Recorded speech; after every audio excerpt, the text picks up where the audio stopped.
What is up? Good morning, afternoon, evening. Welcome, everyone. This is Partner First, where we bring in industry experts, vendors of note, and amazing MSPs. I am your Wild Wednesday host, Dean Trempelas, full of sarcasm and unwanted opinions. Partner First is recorded on all the platforms you like, some of the platforms that you don't. Don't worry, you can watch this later. Today, we have an awesome guest. For those that do not know today's guest, one of the most fun people to spend any time with at a conference.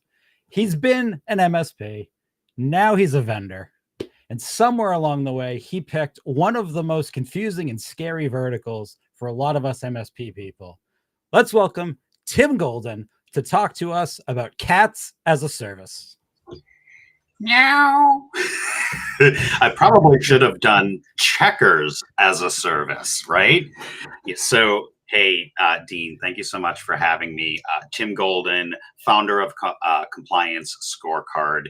Yes, today we're talking about compliance as a service and not cats or coffee or checkers as a service. So we're really excited to be back here. Oh yes, caffeine as a service. Yes, I have my coffee as well. So we're really excited to be back here on Partner First, sponsored by OIT. And so thank you so much for having us.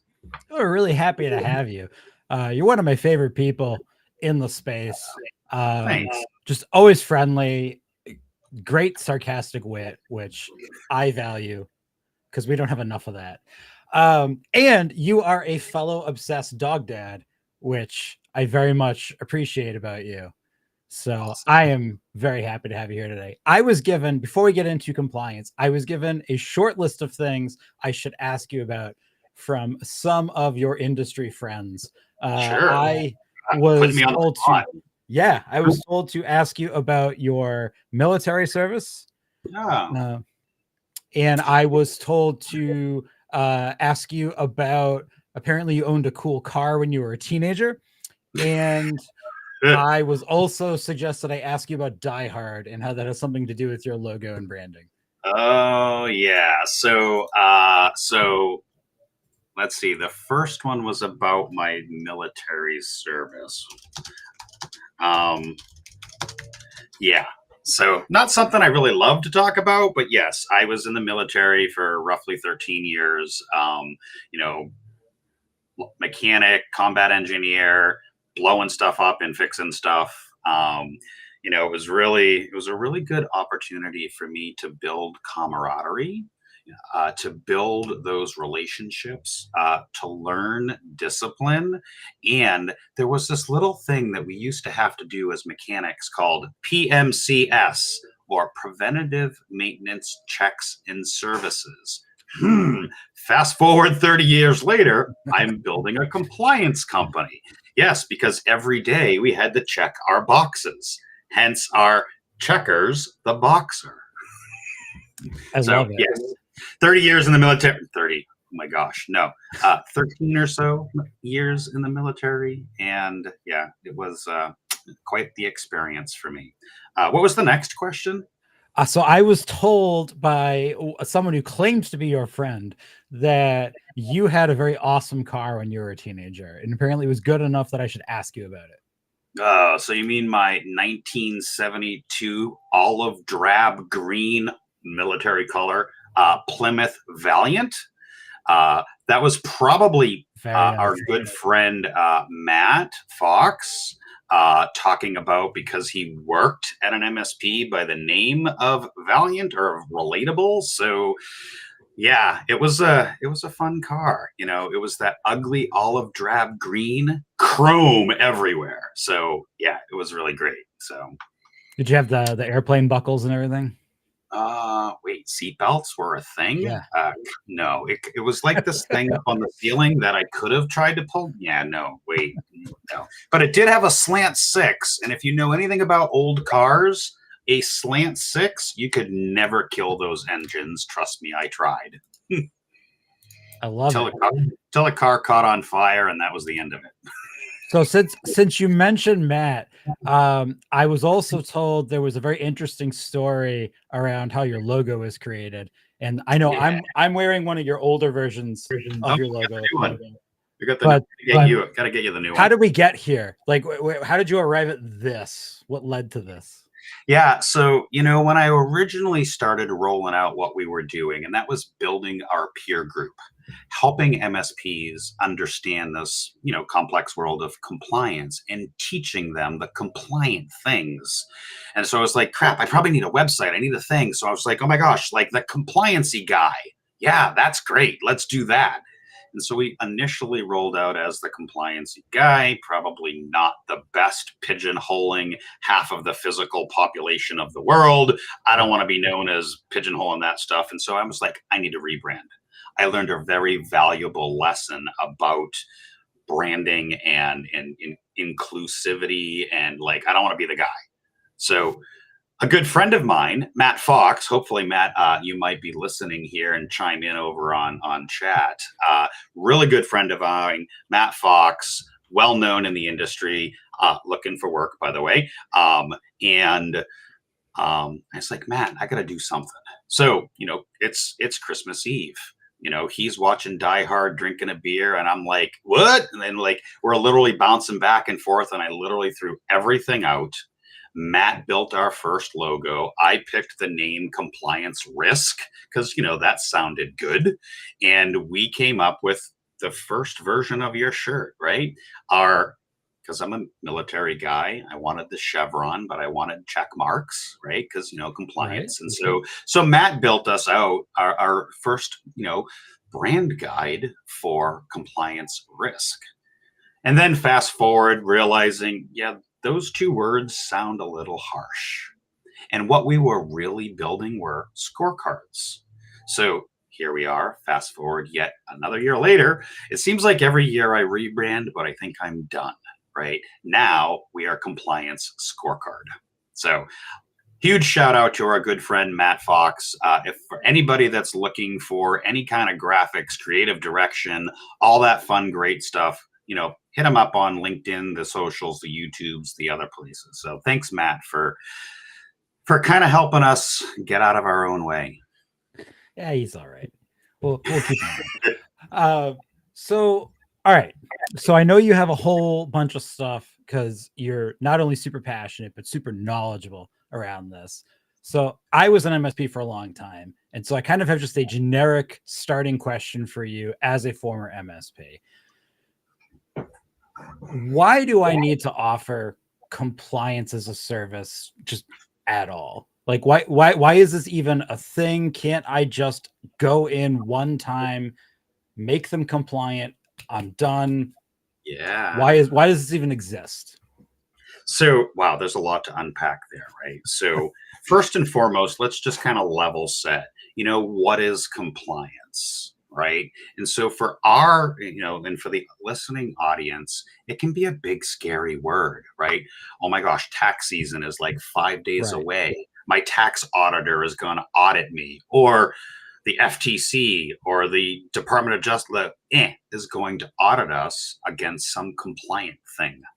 And that can be scary. But the reality is we like to look at compliance as the referee. They're the ones with the playbook. They're the ones with the things to be able to follow, right? They're the ones throwing the flags or giving you the touchdowns in the scores, right? So compliance doesn't have to be scary. It just has to give you some guardrails. It has to be that referee.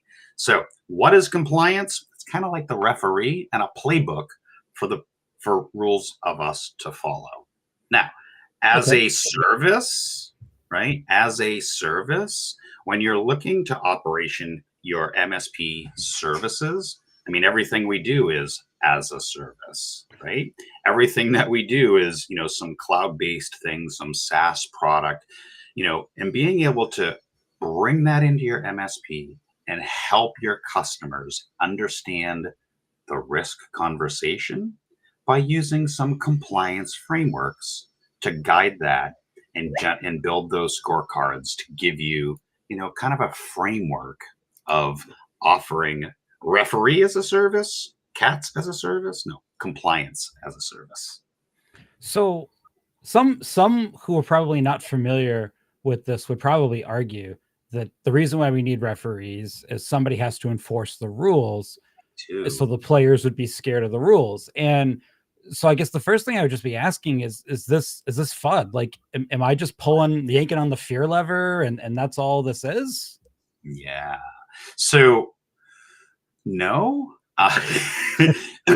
everybody does get, and this is part of the reason why I rebranded, right? Because compliance risk, scary words, right? And so it doesn't have to be scary, right? Okay. In fact, we like to think we make it fun and exciting and easy, and a thing you can actually do, right? A thing you can actually sell services at your MSP by packaging these core components that you're probably already doing and packaging them appropriately. So it doesn't have to be scary. In fact, we like to think we make it fun. So if as an example, since this is hosted by OIT, if I'm using a vendor like OIT that is claiming that they're, in OIT's case, they're handling my tax compliance, is that what this is? Is the same type of compliance? Is that same word, different thing? Well, so there's a couple of different buckets of compliance, right? There's a tax, like you were talking about, right? FCC and paying your taxes for communications, right? That might be one. We like to look at it. There's a privacy bucket, right? California privacy protection. Kentucky just rolled one out like literally 3 days ago. There's a privacy bucket of compliance, GDPR. And then there's also like a security focus, right? Like FTC safeguards. Everybody's talking the buzz CMMC, right? Or the new NIST added, governed domain. So NIST. So there's like, at least in our opinion, there's like a privacy bucket, and then there's like a regulated law, legal, security, FTC, CMMC bucket. So they kind of all work together. I mean, that makes sense to me. So I've got an MSP. I'm not huge, so modest size MSP. I get what you just said. Can't I just go and buy a tool for one bucket, a tool for another bucket, a tool for another bucket, and I'm done? Did I do it? Did I do a compliance? So compliance is not a tool. It is a people and a process, right? Having the right human in the right spot with the right process, right? There are, and I deal with this a lot in conversation, there are a lot of great marketing companies out there that talk about automating compliance. Bullshit. Right. So did I just say that out loud? Well, because that's exactly what I was thinking of. Is one of the major platform players has an automated compliance platform that, you hand them a check and they magically hand you this platform that just does the compliance and you're done. And right. So yeah, I mean, let's dig into that as an MSP. And I know what you're talking about. I don't generally obviously talk about our competition, but we know what's out there, right? So let's just pick on I don't know, we'll call it Polar Bear Compliance Company. And by the way, thanks John from SaaS Leo Avik. We'll call it Polar Bear SaaS SOC 2 compliance. All right. So yes, I buy Polar Bear and I can get my SOC 2. Great. But as I start to dig into these tools and I pull in all our connectors and I'm like, oh, you have Google Workspace. Yeah, we don't use that. Oh, you have Salesforce. Yeah, we don't use that. Oh, you have AWS. Oh, yeah, we don't use that. Oh, you have 700 tools that we can integrate into these platforms. But as an MSP, I probably don't use most of them, and nor does my customer. Where Compliance Scorecard differs is we really focus on the MSP tools and the things that you use every day to build these integrations. So can compliance be automated? We're not there yet. Can pieces of those things be automated? Yeah, I would say, like, for example, are you running MDR, XDR, Huntress, CrowdStrike? Are you running these things that then prove you have next-gen AV, you have next-gen whatever, right? And so Can it be completely automated? No. I think, at least in my initial research, you're looking at about 15 to 20% of the compliance pieces that could be today, but you're never going to be able to remove that human.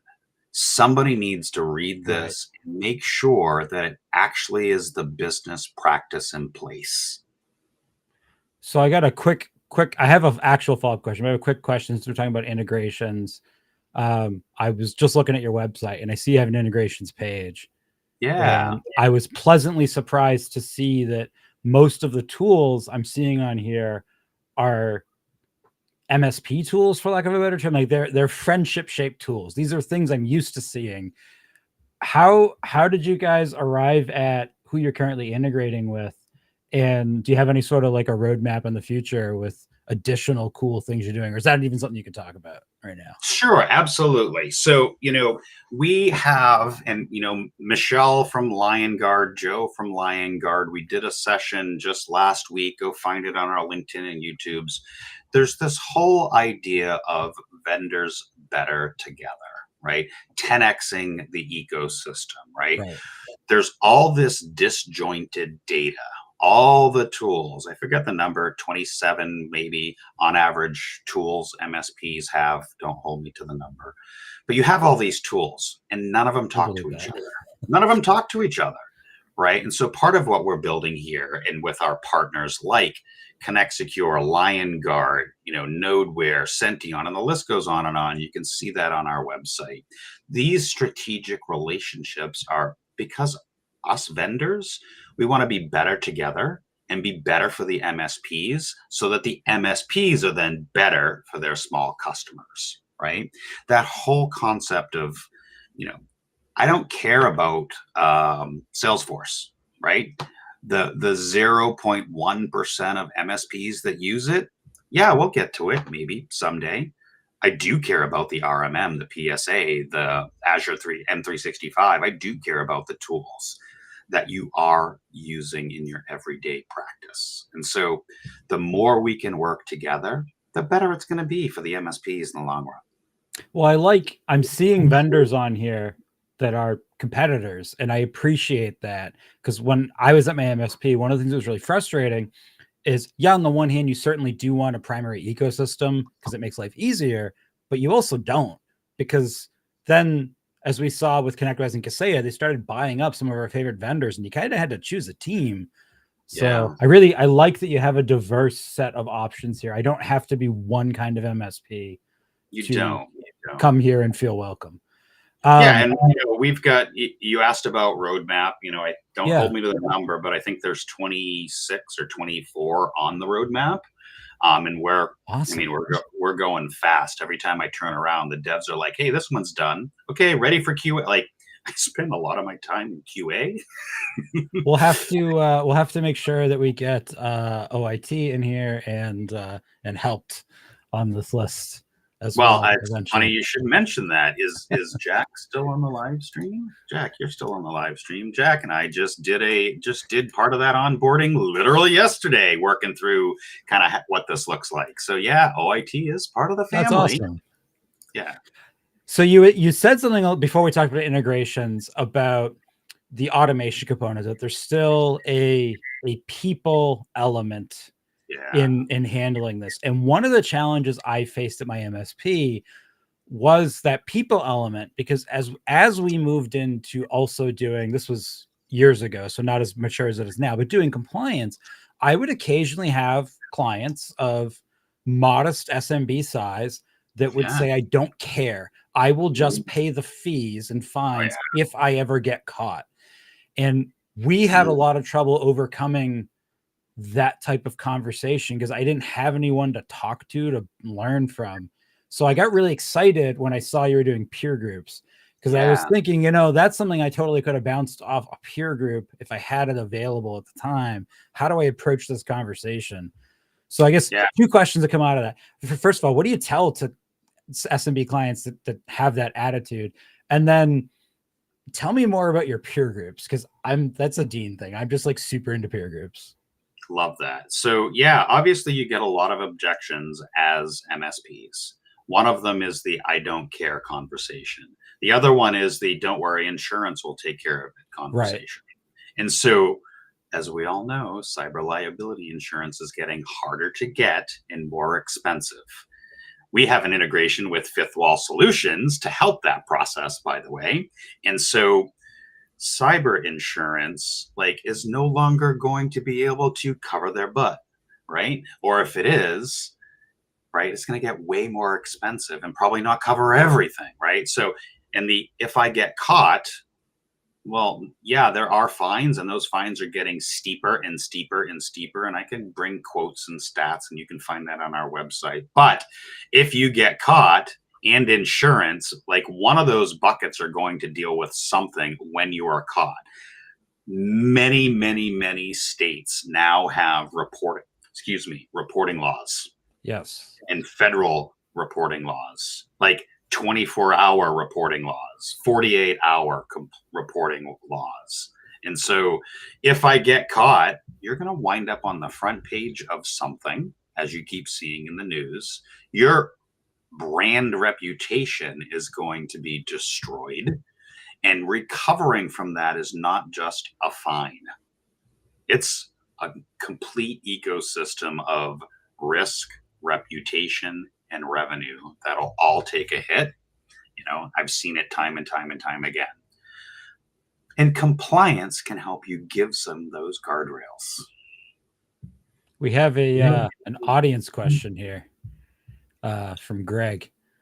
What is an example of a compliance touchdown? SOC 2 compliance certification? So, yeah, interesting, because that certainly implies that you can win the game of football, right? But compliance isn't 4 quarters and you're done. It is that blue ocean. It is that never-ending horizon that you are constantly staying on, right? SOC 2 is a good example. I can get a SOC 2 type 1, which is a point in time. You look at me today, and that's it. Okay, maybe I got a field goal. SOC 2 type 2 is a period of time. So you look at me 3 months, 6 months, 9 months. Great. Now you might have scored a touchdown, but the game ain't over, right? That has a duration to it, right? This is where compliance is headed. You look at the acronym CCM, or continuous compliance monitoring. You hear continuous monitoring everywhere. This is not 4 quarters of a game. This is an ongoing, and I hate to say, kind of daunting, but it doesn't have to be, because we can make those easier to do that. So, well, and being that we're both from New England, you could also have 20 years of consistent touchdowns, and then that all changes. So even if you are, doing something that's a point in time thing, like a SOC 2 audit, and it's continuously going well, eventually it might not, and that might be through a series of conditions that make you very sad and angry. Perhaps the ownership of your team makes some questionable decisions, whatever. Or the coach does. But yes, or a player on the team does. Yes, I know. exactly.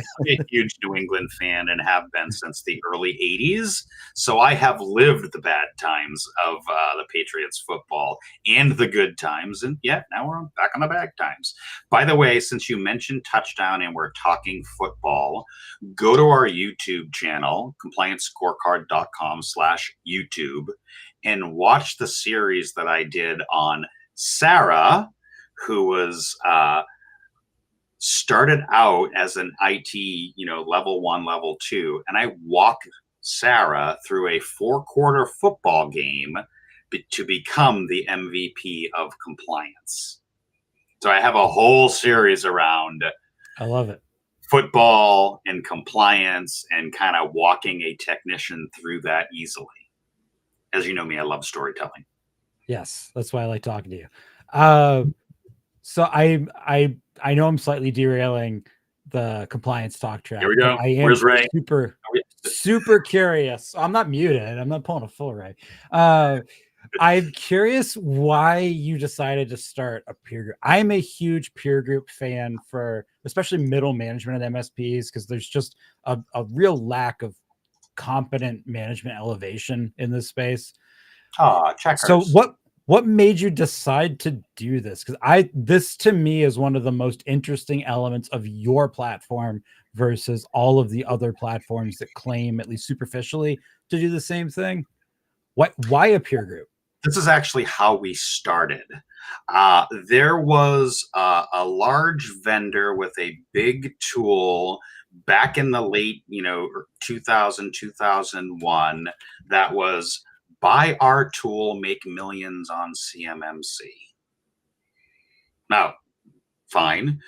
A bunch of MSPs bought the tool, locked into 3-year contract, had no idea how to use it.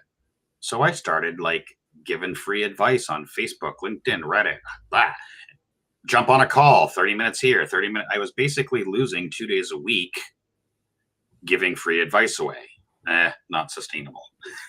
I reorganized, restructured, and put a structure of a peer group in place to teach MSPs all these intricacies of, around compliance, around regulations, around frameworks. And so I have to actually thank that vendor, because it was because of them I was able to build community. And we at the MSPs, we talk about community a lot. And that is my heart, is to teach the next generation of MSPs in that community. So yeah, we have a peer group. We meet every Thursday. We have a private Slack group where you can ask the questions you don't want to get flamed for on Reddit. We have resources, we have videos, we have materials, we have the stuff.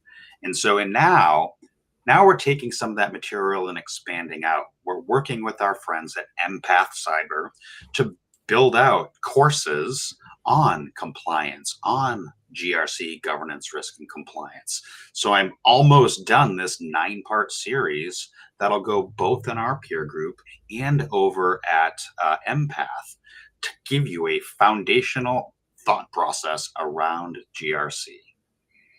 So Kyle and Wes and Alex, if you're watching, I'm sorry, I owe you my course and I haven't finished recording it. So is there is the peer group separate? Like, could anybody join, or is that only for? Okay. Yeah. So the peer group and the platform, while they work hand in hand, are completely separate. We find a lot of MSPs, like you said, dealing with some of those objections from customers, or not feeling quite comfortable in rolling out a compliance as a service. So they'll come into the peer group, and after, a couple of weeks, a month or whatever, and they're realizing, oh my gosh, I can do this work over here. Now, I do make it very clear in the peer group sessions, I do not talk about the platform. We do not push the platform. It is not a way for us to push the platform. Unless somebody specifically brings it up, those questions about the platform will be held to the end of the conversation, or move to Slack, or move to we have a twice a month platform call. So I like to make sure keeping the platform out of the peer group conversation. I got to respond. Somebody said, "Go Pats." Go Pats. So, all right. So you had given me a list ahead of this of some of the elements that you felt went into just kind of executing on compliance as a service. And I feel like that's probably worth covering, because there are definitely people on this call who don't know, I'm one of them, who don't necessarily know everything on this list would go on this list. Yeah. And, here's the thing, we've been talking compliance as a service for a while. Nobody can really define it.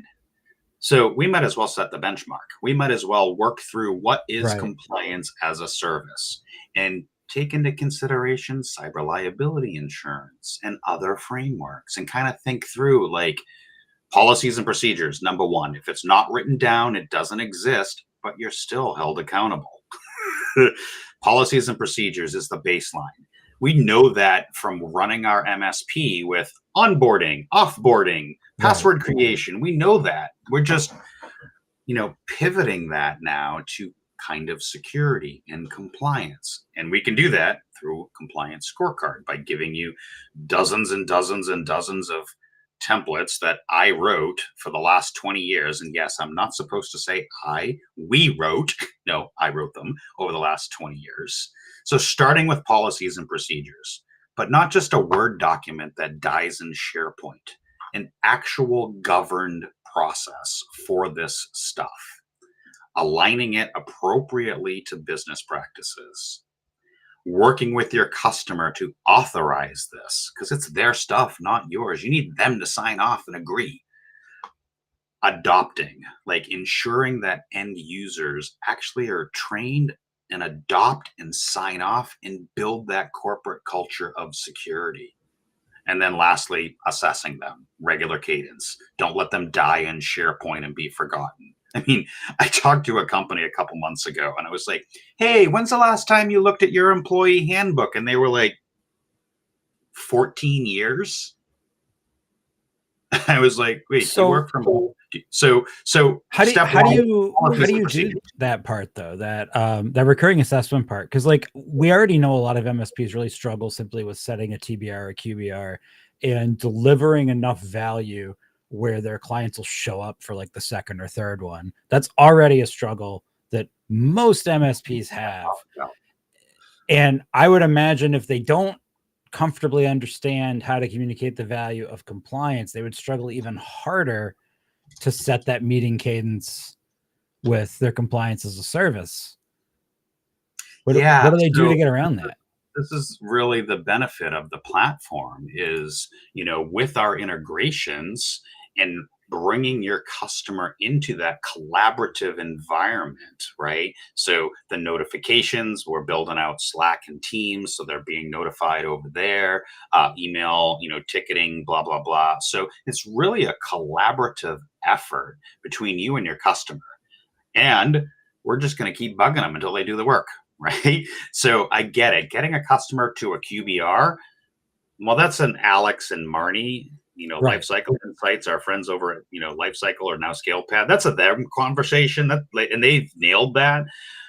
But we're facilitating that work via, email, Slack. Well, Slack and Teams are on the way, but you get the idea is now they have actionable items that your customer can actually do on a monthly basis, on a reoccurring basis. It's like, hey, you have a ticket, go do it. Hey, we have a thing, go do it. And, they're being the reminder. So that means that the end clients have a responsibility here too, right? This isn't something that just abdicates my MSP. And I'm sure my MSP puts in place many elements or frameworks or cornerstones that allow me to become compliant with whatever I'm trying to be compliant with. But right, this isn't just the MSP's problem. Yeah, no, it's not the MSP's problem. Well, I have lots of thoughts about this. So let's break it down from the very top level. I know we want to talk about the 6 categories of what goes in that, but at the very the whole. So GTN's part of our dev team, and he's like, Slack integration's already in the works. Like, I have to find out on a live stream from my devs that it's in the works. Thanks. Okay, sorry, I had to digress there. So where was I going? I just got totally waylaid by my devs putting on the live stream a feature I asked for like months ago. He also admitted to being a Tampa Bay fan, so yeah, we know. That's maybe you need new devs. Maybe I need. They are based in Florida, so I'll have to give them that. So I forgot the question. No, just whose responsibility ultimately this is, because we do tend to find with a lot of just IT services in general, not even just MSP, our end clients or end users tend to look at the IT department as this is your problem and just kind of tend to abdicate everything over to the IT department. Yeah. Now I remember where I was going. And our good friends, Eric Tilds, Brad Gross, and the others talk about it starts with your MSA. By the way, for those in the audience, put a number or years in chat. How many years ago was the last time you had your MSA legally reviewed? Ooh, good one. right? Do you do it annually? Has it been 5 years since you've had it legally reviewed? And by legally reviewed, I mean an actual MSP lawyer, not some guy you got off a LegalZoom or a person or I get thing. my MSAs from Reddit. Yeah, exactly. So while we're bantering and talking about the MSA through the process and the owner of risk, let us know in chat, how many years has it been since you've had your MSA legally reviewed?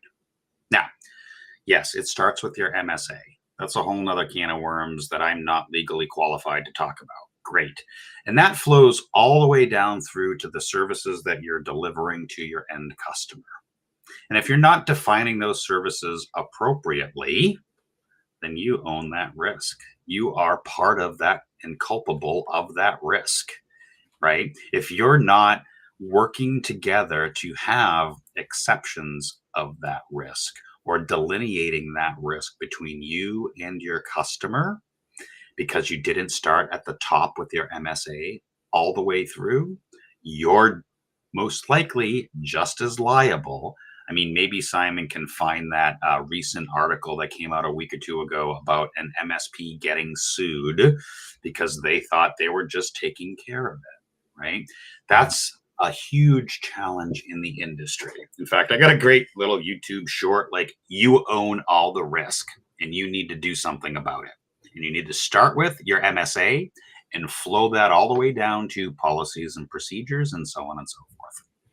I got yelled at years ago by Justin over at TechRug because I was when we were in MSP, I was talking about some stuff we were doing and how the client had opted out of it. And basically I had no way to prove that. And he was yelling at me. He's like, it's layers of an onion. Like, you need to be able to show all the steps you've taken to consistently notify your clients of the risk they're kind of just kicking under the like carpet. And you can't just like not talk about it because you don't want to. Yeah. Well, there's that phrase, right? Plausible deniability. But the reality is there is no deniability. You know what is and isn't being done, right? You're the person, right? You're the technical expert.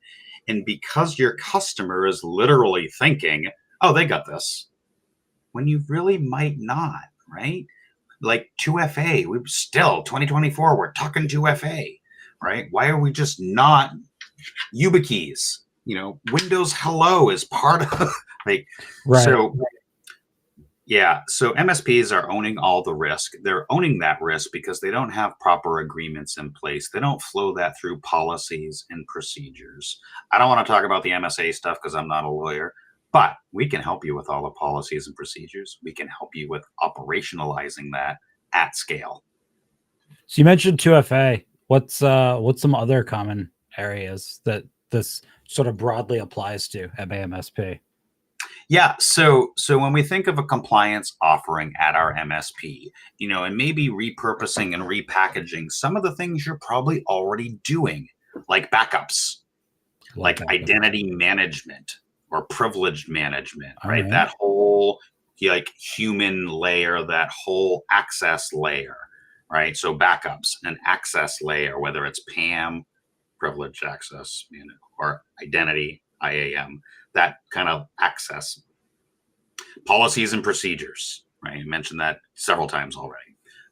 Conducting regular risk assessments, finding out where those gaps are, right? Two-factor we mentioned. Security awareness training. Do I need to beat that horse, right? There are simple things that you probably are already doing a vast majority of them and might only need to add on a couple of pieces, like policies, like risk assessments, like having the risk conversation with your customer on a regular cadence, right?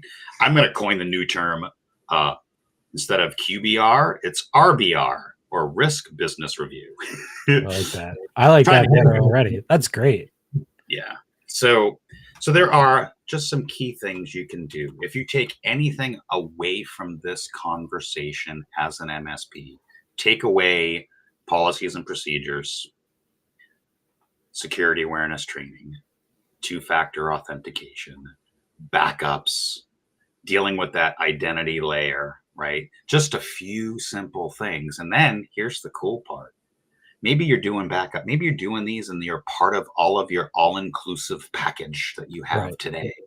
Pull one or two of those pieces out, add the other pieces, and now you have another package that you can then bring to your customer and have that risk and maturity conversation with the customer, right? And I get it. Like, Baker doesn't care about cybersecurity, but the baker probably cares to know that the device he added to his freezer to keep track of the temperature has now been hacked, and he doesn't know the temperature of the freezer, and he comes in the next morning and everything is thought out because the IoT device, because there isn't any compliance, there isn't any checks and balances of that stuff. Well, there's also what we've been seeing more of this sort of indirect risk where, a lot of us have a lot of random technology that might already be compromised that isn't harming us, but can be used as a staging point to harm someone else. And then when the forensics are done later, how responsible am I? And it's largely not been addressed very much in the cybersecurity space at a small level. But if you think about it, like if I had somebody who was using my driveway to consistently commit a felony and they got caught, at a certain point, if it came up that I was kind of aware or intentionally was unaware of it, I probably would be at least civilly liable. So it You're- just because I'm leaning in and listening because there's a lot to unpack there, right? Well, because So I'm thinking like your example, like the baker, like they just make bread. Like, fine, my customer database got hacked. That stinks for my local customers, but it's not the crime of the century. You're not going to shut down the grid because people's bread got compromised, or could you? Because if all of those machines are IoT connected and aren't being, really monitored or managed, because whatever, then could they be a staging point that something else gets compromised? And what if eventually fingers come back to point at you and your response is, I never bothered to pay attention to any of that, I don't care? I don't know. yeah, I wouldn't want to be that baker. right. So there's a lot to unpack there, right? First and foremost, if I'm, Johnny Baker or Delta Dental, oops, that's actually a company, sorry, or Johnny Dental or Joe's Lug Nuts or Acme or whatever, like, there can be things that can happen in our environment as a small business that could lose a finger, could make people very sick, right? Let's say, Right. for example, it's 4 o'clock on a Friday and the monitors of the temperature things go down, thus rendering the eggs or the milk or the stuff sour. Right. And then Monday morning, when you come back in, it's got back up. So you were completely unaware that this happened over a weekend or a long holiday weekend or whatever. And now you're using tainted or sour or whatever materials to make your donuts, and everybody gets sick. And you were none the wiser because you had no idea, right? So there's that kind of example of risk. But you brought up something very interesting. Our business, or a business, gets breached. Has an incident. Not supposed to use the B word. Yes. Has an Can't use the B word. Has an incident, and then they're unaware of that incident, but then that is a jumping off point for other incidents to happen. Now, that's an interesting conversation that maybe would be a whole nother live stream. Well, it's one of my biggest fears being at a being at a vendor like helped, and a lot of the other vendors in this space where we have basically always on tools that, we've seen this happen. We've seen this happen like with like SolarWinds or Kaseya, like Screen Connect. Like, we've seen an otherwise good vendor have a small blip that caused a massive problem, not really for the vendor, but for everyone else. And so far, we've only really seen it at a large scale like that with people that have the resources to kind of clean it up, both literally and in the news, so to speak.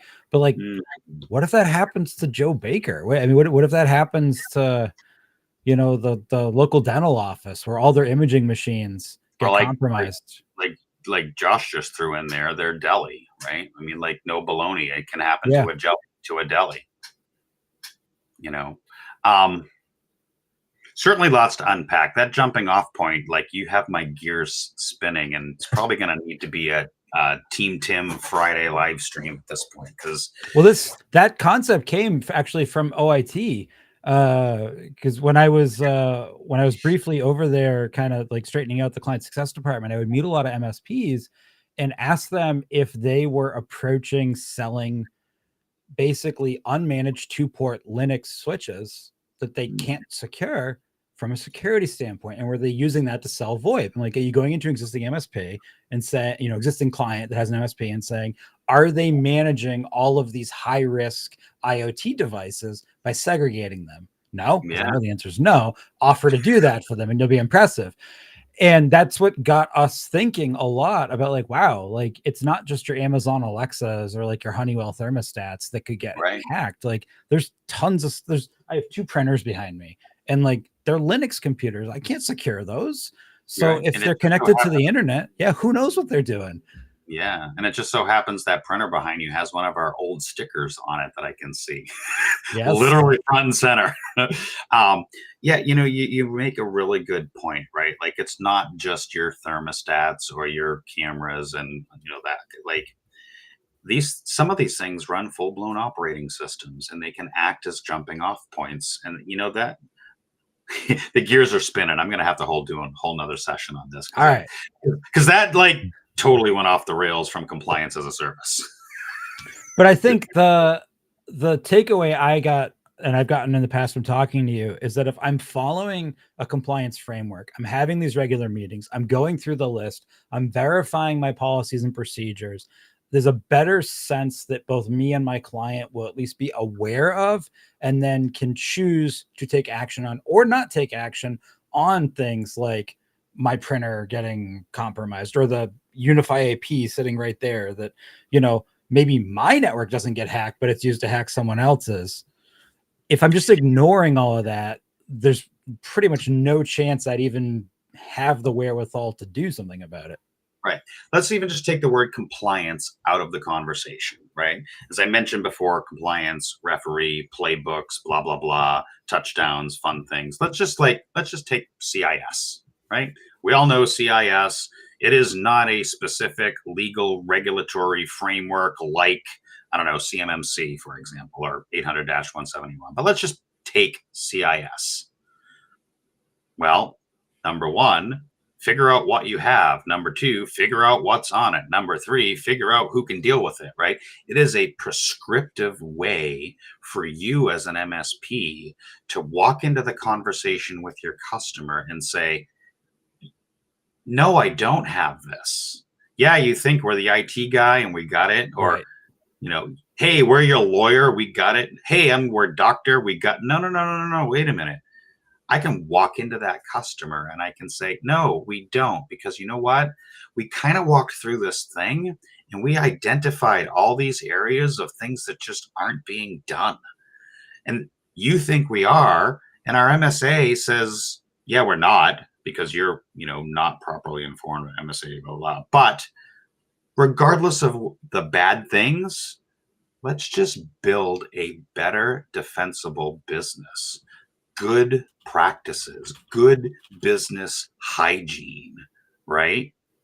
So very easy to have this conversation. Number 1, a lot of companies have an HR either outsourced or insourced. Right. That HR has rules. Do you have an employee handbook? Do you do sexual harassment training? Do you do an onboarding? Do you do a thing? Like HR is kind of like compliance for business. Well, risk frameworks is compliance, but for cybersecurity for business. You're doing the same things. It's just in a different area of the business. That's a great analogy too, because all of us have to handle HR and most of us aren't HR experts, and we're able to make it work. We're running short on time. So if anyone wants to continue this conversation with you, how do they get a hold of you? What's the best way to get engaged with Compliance Scorecard? Yeah, so the best way is obviously going to our website, clicking on the live demo link. We run these every Tuesday, so same bat time, same bat channel. It'll give you an opportunity to get a feel for the platform. Obviously, there's contact us on the website. You can find tend to be all over LinkedIn, Facebook, and Reddit. I feel like I've arrived at Reddit because I got my first like flame war on Reddit. Like, woohoo! After years, anyways. So we're on Reddit, we're on LinkedIn, we're on all the socials. You can, trust me, you can find us pretty much everywhere. There's a boatload of free downloads on our website because we like to try to give back. Yeah, they're gated with an email because marketing, right? You do that with your customers. But yeah, you can find us on our website, LinkedIn, and all that fun stuff. But let me make sure that we kind of come back to specific. Number one, join a live demo. Number two, either contact us directly on the website and other places like that. So, and I know that you go to a lot of events and shows. As I already told everybody, Tim is awesome to hang out with at shows. Oh, thank you. If you thought he was here, he's way more fun in person. So where are you going to be? Where can people see you next? Yeah, so MSP Geek Con, we have a pre-day session with nice. Remember that 9 series I talked about of teaching GRC to the level nobody, we're going to deliver that with our good friend Bob Miller and Brian Blakely and a few others. We're going to deliver that at the pre-day at MSP Geek Con. Maybe Simon can pull up mspgeekcon.com and people can go there. So we'll be at MSP Geek Con. We are very excited because we just locked in PAX 8 Beyond. So we will be a new proud sponsor of PAX 8 Beyond. Okay. Lots of fun things happening with PAX 8. Can't let cats out of the bag yet, but we'll be at PAX 8 Beyond. We will be at ChannelCon, or what is it renamed now from CompTIA? We'll be at CompTIA event. We're looking at one in Canada, actually. I'm pretty excited about one in Canada. Nice. Yeah, we have some MSPs from Canada, so might as well go do their conference. The Blue Jays are my backup baseball team if the Red Sox are really failing me. I know we're in the same league, but they hate the Yankees just as much. And probably the best way would be to go to our webinars and events page on our website, and if you see us on LinkedIn, you'll see our events there. If you see us on the socials, subscribe to the LinkedIn or newsletter and you'll be in the know. So MSP Geek, PAX 8 Beyond, CompTIA. We're looking at this one from Canada, CanIt, C-A-N-I-T, CanIt. CanItCon. So yeah, we're trying to be in a lot of the places, but it's terribly expensive and draining. It's a lot of work. Speaking of, Simon, what upcoming stuff do we have for MMN? Yeah, so we just got wrapped up with the Partner First. So if you didn't catch all of it, you can watch the recording. Make sure you hit up Tim for more compliance advice. We had AI Roundup come out today as well at 10 a.m. So if you didn't catch that, it was a 6-minute watch. It's very quick. And then our last event of the week will be this Friday, MSP Community Live episode 31. It will be hosted by Matt Topper and Kyle Spooner of MSP Geek. Oh, Kyle, I'm not tuning in for that then. I would if it was just Matt Topper, I would have done it. But Kyle, I don't know. I can't support him. Tim, this was awesome. I wish we had a few more hours. Tim is this easy to talk to. If you have questions about any of this, just start talking to Tim on one of the platforms he's on, and he will have this easy of a conversation. It's that good. Tim, thank you so much for being here. I appreciate that. And yeah, hopefully we can make compliance uncomplicated for you all. Thank you for having me. And, we're really excited to be part of the MSP community. It was an absolute pleasure. Everybody have a fantastic Wednesday. And I guess don't turn into MSP Community Live with Kyle Spooner. You don't want to see that. Awesome.